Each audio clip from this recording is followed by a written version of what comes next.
Good evening. First of all, thank you very much, Dr. Torres, for those very kind words, for your introduction, for your friendship with my mother. Thank you for saving the worst of the stories tonight, and for the important work that you've done. Muchísimas gracias. I'm very happy to be here tonight. It's always wonderful to be in Chicago. There's no place like it. Let me just start off by commending and congratulating Bonnie Allen and all of the staff of the Chicago Lawyers Committee for the hard work that y'all do day in and day out to ensure that, that everybody can live up to their dreams. Everybody is protected by our Constitution, and that everybody counts. I also, of course, want to thank Lisa Meyer and the board for the leadership that y'all provide. I know that this goes for the board and also all of the volunteers with the Lawyers Committee. You're busy doing a million things. Thank you for the time that you've dedicated to this very worthy cause.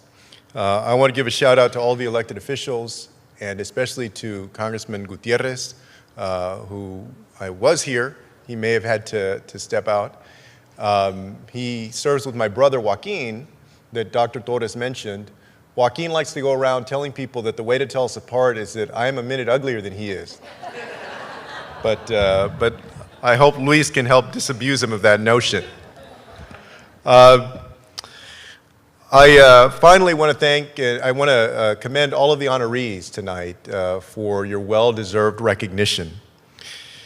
Well, Dr. Torres talked a little bit about this, but let me just tell you that I feel very honored to receive this recognition because, like many of y'all in this room, my family and I have been the direct beneficiary of the work, the kind of work that the Lawyers Committee has done for many years.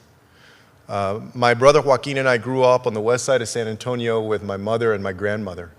My grandmother had come over from Mexico in 1922 because her parents had passed away. She came with her younger sister and ended up on the west side of the city. Never made it past elementary school because she was pulled out of school to help her family out around the house and to work. And because of that, she worked as a maid, a cook, and a babysitter. She grew up in a San Antonio where you could still see store window signs that said, "No Negroes, no Mexicans or dogs allowed." She grew up in a time with real limits on her potential. She raised my mother as a single parent, and my mother was able to graduate from high school and then go on to a small Catholic university, Our Lady of the Lake, there on the west side of the city. My mother became a hellraiser. She got involved in the Young Democrats, and then got involved in the old Chicano movement of the late 1960s and early 70s. She was a Chicana activist. She got hit by the political bug and ran for city council when she was 23 years old in San Antonio. As Dr. Torres alluded to, at that time, there were no single-member districts, so everybody had to run at large. My mother ran with a group of 3 other people on a slate called the Committee for Barrio Betterment. Their slogan was, "Give government back to the people." None of the folks who ran in April of 1971 on that slate won. But on election night after they had lost, one of the local reporters asked my mother about her reflection on the election loss and what she made of it, and she said, "We'll be back." 30 years later, I was elected to the San Antonio City Council at the age of 26. I was elected because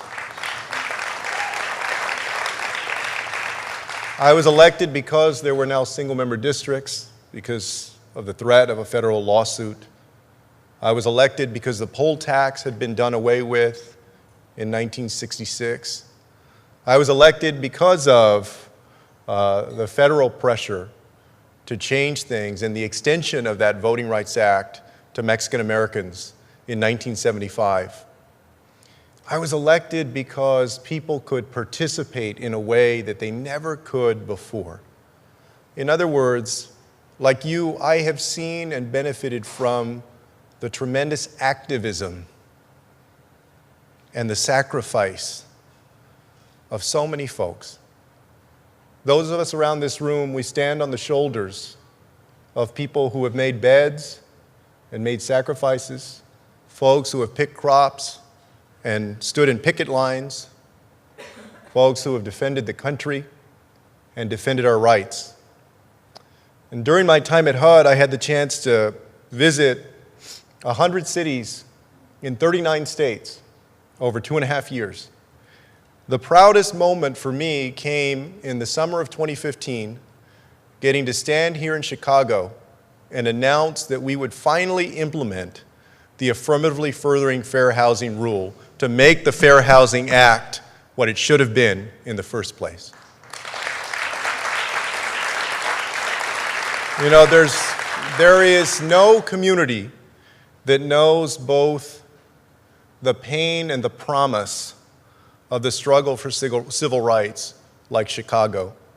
This place that was the home, has been the home to so much racial segregation and strife over the generations, but also some progress.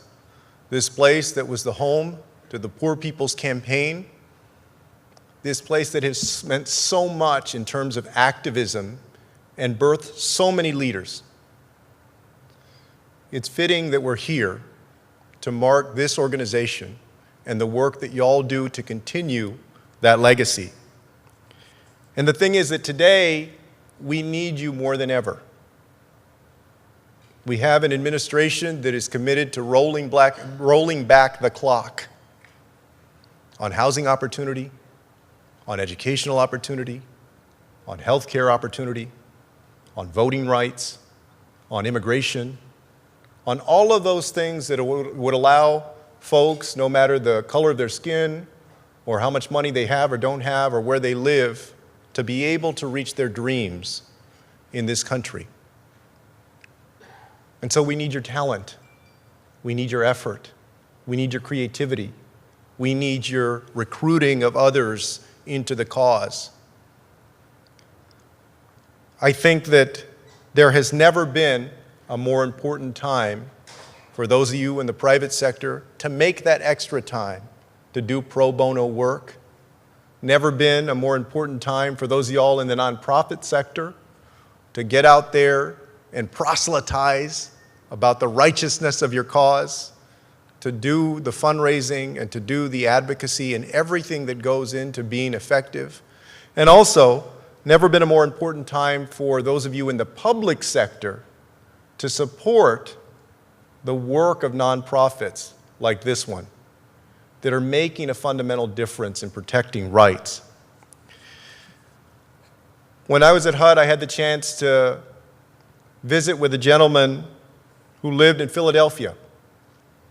And he told me that he had only had a home in this apartment building that we were visiting for 12 days. And that he kept forgetting to take his keys with him when he left the apartment, because it had been so long since he had his own place that he had forgotten a habit that most of us take for granted. In this country, we still have a tremendous amount of inequality, a tremendous number of people who are looking for opportunity. We also have so many people that are looking for an effective second chance. You are their voice. When you're successful, it means that that young woman with big dreams of being a doctor or a lawyer or an engineer is more likely to cross the high school graduation stage, to go to college, and to reach that dream.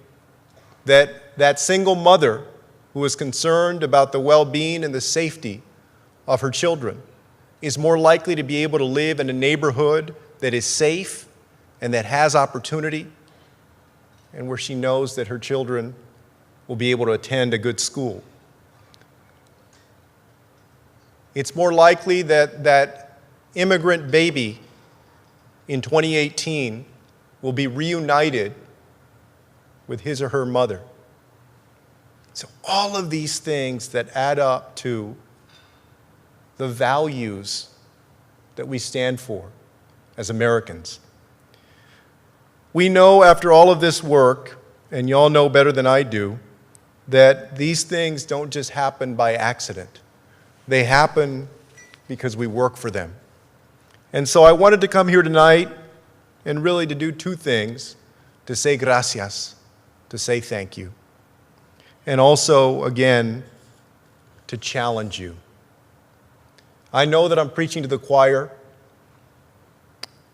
but just a couple of months ago, I had the chance to visit the tent camp at Tornillo, right outside of El Paso, and to reflect upon the ugliness of these times.